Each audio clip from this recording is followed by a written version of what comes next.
Welcome to Wordpath, the show about Oklahoma Indian languages and the people who are teaching and preserving them. Tonight my guest is Stacey Halfmoon, Cultural Preservation Officer for the Caddo Tribe. Thanks for coming, Stacey. Thank you for having me. First of all, how do you greet someone in Caddo? Well, my grandfather taught me to say Kwa'ahet Sedante. Ah, okay. And you answer ahay, right? Ahay. In other words, yeah, I'm fine. Yeah, that's right. Great, okay. Before we talk, I came out to the Caddo Tribe the other day and made a little remote tape showing the tribal complex and everything, and you kind of introduced us to the different departments and things. So let's take a quick look at that brief tour of Caddo Tribal headquarters. Okay. Here I am heading west from Minco along Highway 152. We like to call Binger our new home. We were removed to Binger from the Brazos Reserve in Texas in 1859.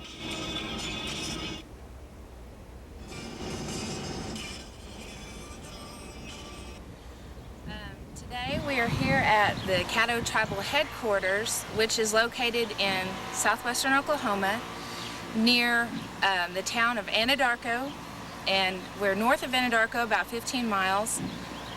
We are also east of the city of Binger about 5 miles, basically in the middle of nowhere. No, I'm teasing. But we're out here in southwestern Oklahoma, east of Binger. Our tribal headquarters sits out here at the junction of highways 281 and 152. And this is our tribal headquarters area. This building with the green on top is the main administrative offices, and it's one of the newer buildings built out here. The small little trailer house next to that was added a few years back, and we have our tax commission in there, tribal tags, and also our environmental protection program, and our firefighters are all based out of that building. Mm-hmm. The building down here has an indoor arena in it, and it's a large building that was actually built back in the 70s, I believe.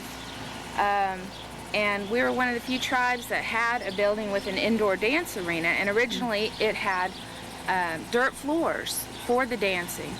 Now that has been refurbished, and a lot of things added and fixed up for this older cultural building, is what we call it.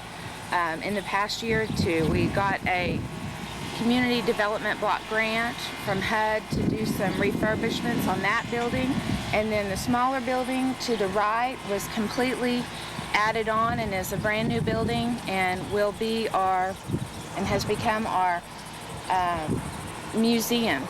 And it has some small exhibits in there, and that's where we store some of our archaeological collections and things like that. Within the cultural building, we have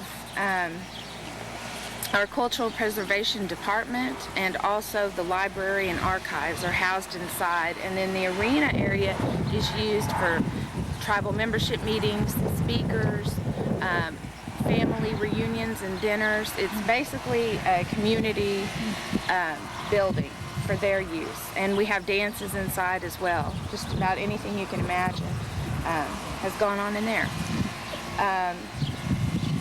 Then the building next to it, I understand, was one of the first built, and it's called the Fritz Hendricks Building.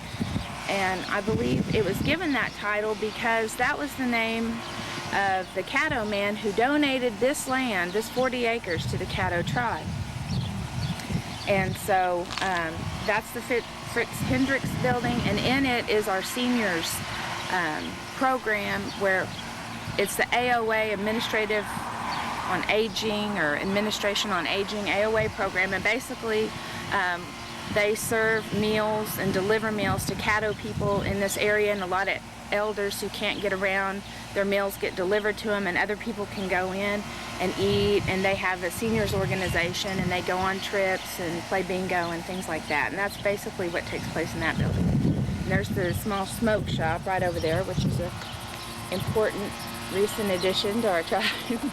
And that's the smoke shop. The building you can't see is behind the arena here, and it is the Head Start program for the Caddo children and other tribes here in the area, and that's been doing really well for quite a few years, the Head Start program. This is the dance ground here at the tribal headquarters. There is another dance ground, and there used to be more family dance grounds in and around people's houses, but this really became one of the central dance grounds since it's located here at the headquarters. And you can see in the summer, it's got the arbor around it and benches, and this is where during the summer and when it's nice enough throughout the fall, all the dances take place outside. And this building right here is the oldest building on this land, and this was the building where everything used to happen. From the stories I hear, all the first meetings when the tribe first adopted a constitution and became a tribe with a constitution and bylaws and a tribal council and adopted that form of government. This is where it all first took place. And this is the oldest building here, and it's well over 50 years. And from what I understand, we're going to be looking into designating it as a historic site for the state. So it would be a kind of a landmark here. And it's an important, besides the cultural building, this is where all the memorial dinners take place, and a lot of families choose to use this building, and there's a kitchen inside, and so we have a lot of activities up here in the summer.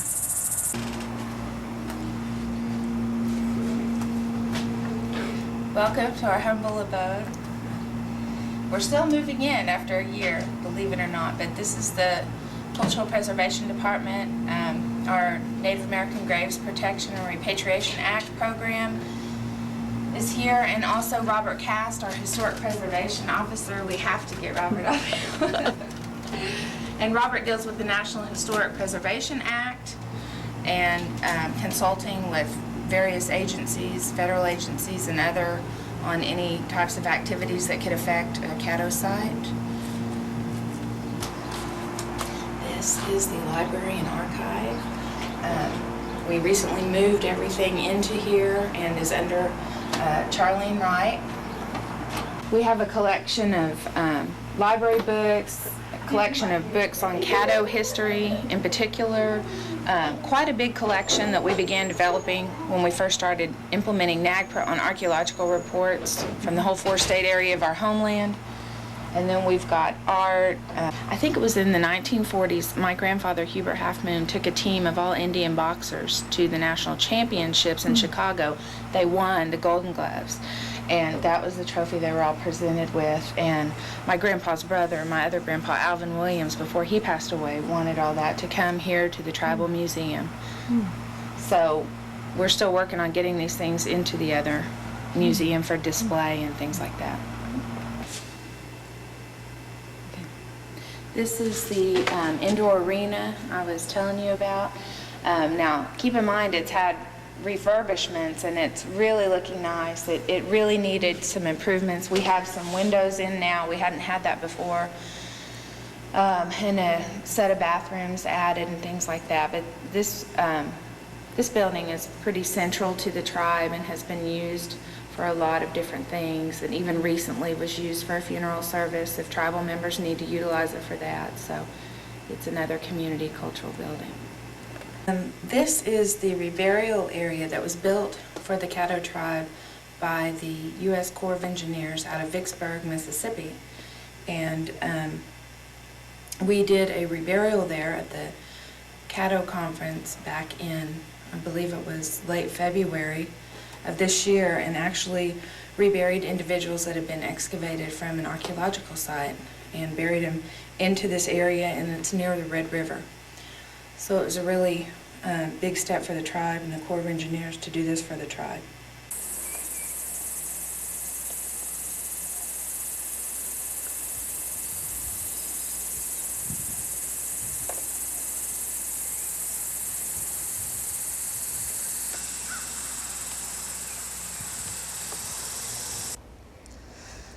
Beautiful country. Stacey, I know you have a degree in anthropology from OU, so you have certainly a professional interest in Caddo culture and language, but more to the point, you are Caddo, and I know you have personal reasons for this work that you do too. Tell us a little bit about your personal background and how you came to care so much about the Caddo culture and especially the language, of course. Okay. Well, I think probably my biggest influence was my grandparents. And my grandfather in particular, Hubert Halfmoon, really took the time when I was small to bring me to dances, and I would drive to work with him when he would go out to Binger. And he just really did a lot of talking, and I would see him sitting at the drum and singing the songs, and he loved to record other people singing Caddo songs, so he was always in his office recording the music and singing. And my grandma as well, she was Choctaw, but they both just had a big enough influence, and I saw how important it was to him. And so I think it was just kind of inherent to me, and as I grew older, you know, that concern began to show, especially when I got the opportunity to work for the tribe. Yeah. Now, some of our viewers might not know much about the Caddo Tribe or its history. Your little tour helped some, and but maybe you could, I noticed in the tape you mentioned the 4 states of the Caddo homeland. Could you give us just a little bit of a brief history and mention what those states were and how the Caddos ended up in Oklahoma? Okay. The original Caddo homeland included southeastern Oklahoma, southwestern Arkansas, northwest Louisiana, and northeast Texas. Basically, an entire region surrounding the Great Bend and the Red River. And the archaeology and physical remains of the Caddo people and Caddo culture are all over that area, and they've been very well documented, going back thousands and thousands of years. And our origin story has us coming out of a cave near where the Red River and the Mississippi River meet in Louisiana. And that's where the Caddo were for a long, long time, up until European contact and you know, all the things going on there. And the Caddo had to cede their land in Louisiana in 1835 and were then removed to the Brazos Reserve, which was in kind of western central Texas. And then were forced to leave the Brazos Reserve and do a forced removal march up to Oklahoma, where they ended up being placed on the former Wichita Reservation along with the Delaware and the Wichita, where we've been ever since. Well, now, of course, a lot of your work involves NAGPRA, the Native American Graves Repatriation Act. Yeah, protection and repatriation. Sorry, yeah, that's such a mouthful. I usually miss one of the words. Maybe you could tell just a little bit about that. And of course, when you do that kind of work, you're in sort of the archaeological time period and the distant historical past, and then of course you have your current life with current Caddo culture. Right. Maybe you can mention a little bit of that work, and in so doing, tell us what are some of the more distinctive features of Caddo culture. Okay, that's I mean, this is, I know, a whole dissertation, but if you can do some of that briefly for those of us who don't know I'll so much. certainly try. That's how I actually got started working for the tribe. We received a grant to begin implementation of this, the NAGPRA Act, which was just signed into law in 1990, and basically made the tribes more powerful in that we had say over human remains that were affiliated with our tribe. We had an opportunity to repatriate those remains, and in addition, any collections in museums that were affiliated with our tribe, we finally had the opportunity to document those collections as well as try and make formal claims if we're interested in bringing those collections back. And certainly that has been very, very enlightening, and in seeing these amazing works of art, and especially Caddo pottery in the museums, and getting to visit the museums, and it is related to archaeology, and yet the archaeology is related to the culture and who we were, but it's like being removed from those areas basically robbed us of who we were. And certainly we have survived and maintained our culture, but at the same time the Caddos lost quite a bit during that removal period. What was the third part of your question? I'm not sure if I remember that. Well, just sort of, I guess what I was ending up with was just to tell us a little bit about what's distinctive about Caddo culture. You mentioned the pottery, that's really big in terms of the repatriation of objects. Definitely. What are some of the other highlights of Caddo culture, past or present? A lot of people don't realize that the Caddos were mound builders and part of what they call the Mississippian complex, where it's a very elaborate culture with several mounds being built, and usually a temple mound where one of the religious leaders lived in that temple mound. I mean, in the temple on top of the mound. A very highly structured society and religion and culture. And the more I learn, the more I'm amazed at how intelligent they were and how much they knew agriculturally and economically. Their trade system, they traded their pottery with other tribes. People came from all over the U.S. to trade with the Caddo, along with our pottery, the boydark, bow and arrow, that the Caddo basically mastered or dominated that market as well. And so, as far as prehistory goes, I think those are some of the distinct features, and certainly up till present, the Caddo songs and the Caddo dances. Now we're getting to some language. Yeah, and the language, of course, that has survived, you know, those thousands of years is definitely distinct, especially in the area we're in. Being in western Oklahoma, we're one of the few tribes that's really more southeastern that was removed to western Oklahoma. So we're even unique out there among the western tribes. I myself have been doing some study and consultation related mostly to the language for a few years now, off and on, but one of the first things I noticed when I first went to a Caddo dance was like, oh, this is something new. Look at all these different dances I've never seen. There are so many plains tribes in the area. And then Caddos have so many very distinct dances, and of course one of the most famous is the turkey dance. Yes, and that's a good point in asking what is distinct. I think in going to a lot of the dances, and nowadays you see more generic powwows or dance competitions, and to this day when you go to a Caddo dance, you're still going to see all traditional Caddo dancing.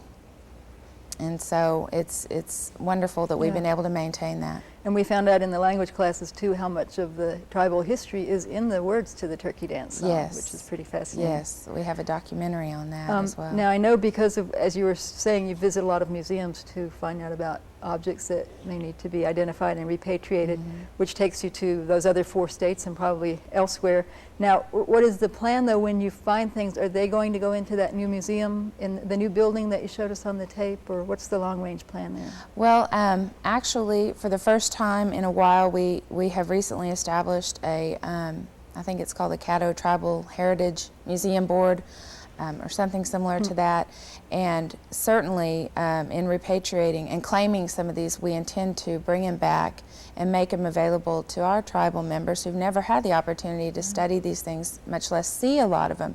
So certainly the tribe's intent is to repatriate cultural objects, but at this time our museum is fairly small, so we're working with museums for them to go ahead and curate things until we're prepared to bring them back to Bingert. I see.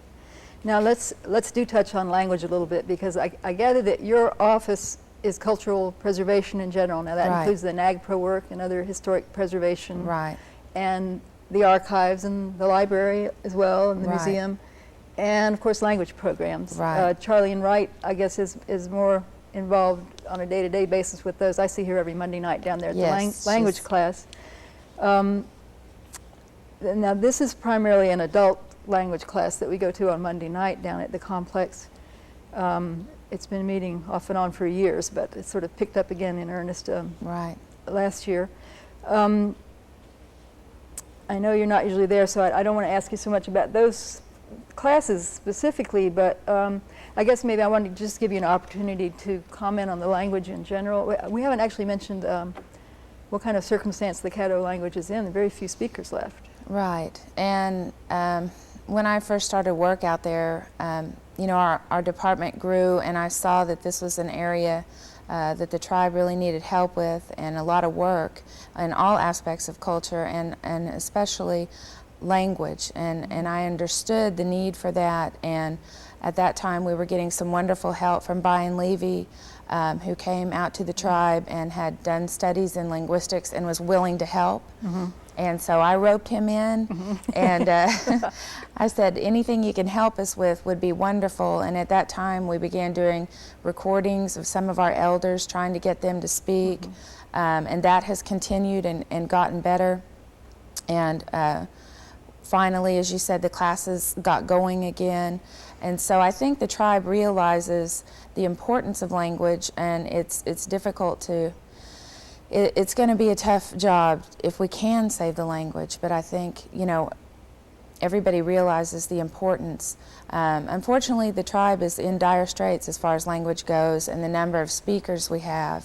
It's definitely time for the, you know, warning flags to come up, I feel like. Something like 30 or maybe even less fully fluent speakers. Right, probably, I think we'd counted up 25 to 30. There may be more we weren't able to find, but from all the work that Brian and I did, it was about that number. Now, I know one of the things that you do, and apparently do very well, is write grant proposals, and of course, language work and the cultural work and everything requires funding. Have you got anything that's pending now? What sort of plans do you have for the future in terms of adding other language or cultural projects? Well, certainly we go for as many of the federal funds that are available. We've been very blessed to get a lot of those grants. Recently, the competition is building, though, because of a lot of other tribes are also applying for those same grants now. And we recently applied for an ANA language preservation grant, and unfortunately it did not get funded. So this is where the tribe seriously needs some help, and is going to have to consider alternate ways of funding these programs if they want them to continue. You know, I think the tribe is always open to donations or help from an outside source, but at the same time I think it's going to turn more into self-sufficiency. We're going to have to be able to fund these programs ourselves and then supplement them with grants when those come in.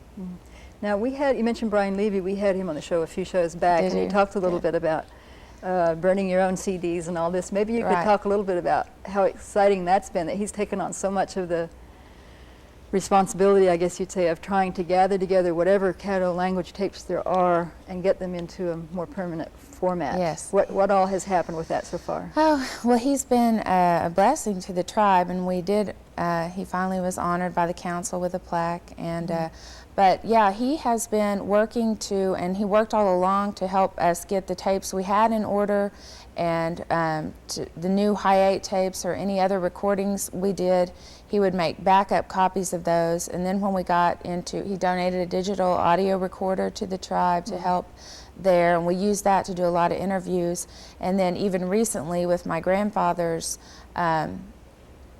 he had a box of 33 reel-to-reel tapes with language and the songs, and really a wonderful treasure.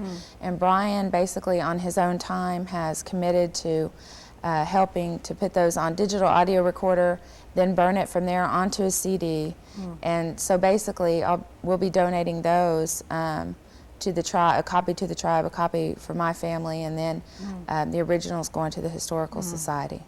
I bet there are a lot of tribes in the state that have a similar problem in terms of their language is kind of in dire straits. It's not clear if it's going to survive as a spoken language, and there are people, their tribe members living many different places that have a box of tapes in their garage or in their basement or their attic or somewhere. We hope not the attic, that's way too much.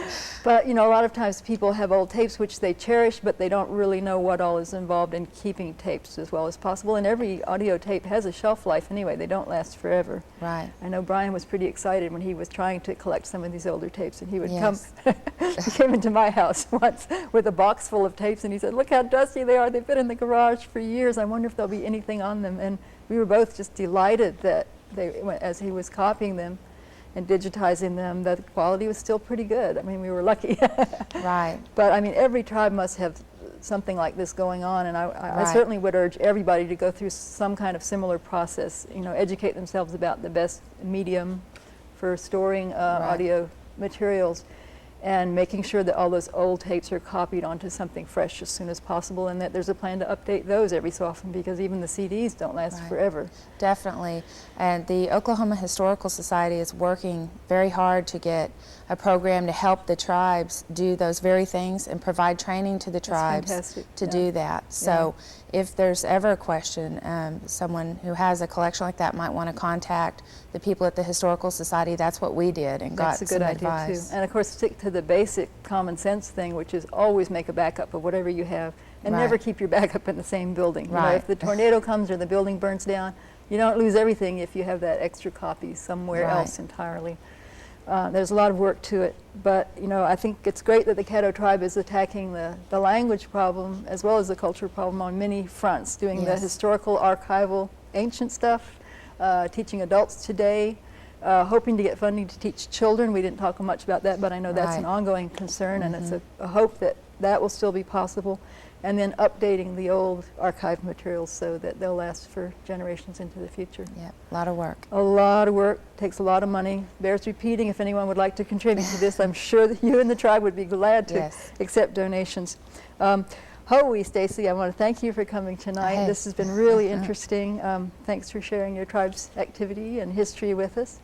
And so glad you could come. Thank you for having me. Appreciate it.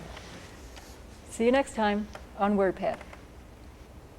Na hele yo hele, na hele yo hele, ana magwana kita, wa pene manaone kita. Na hele yo hele, na hele yo hele, ana magwana kita, wa pene manaone kita. Na hele yo hele, na hele yo hele, ana magwana kita, wa pene manaone kita.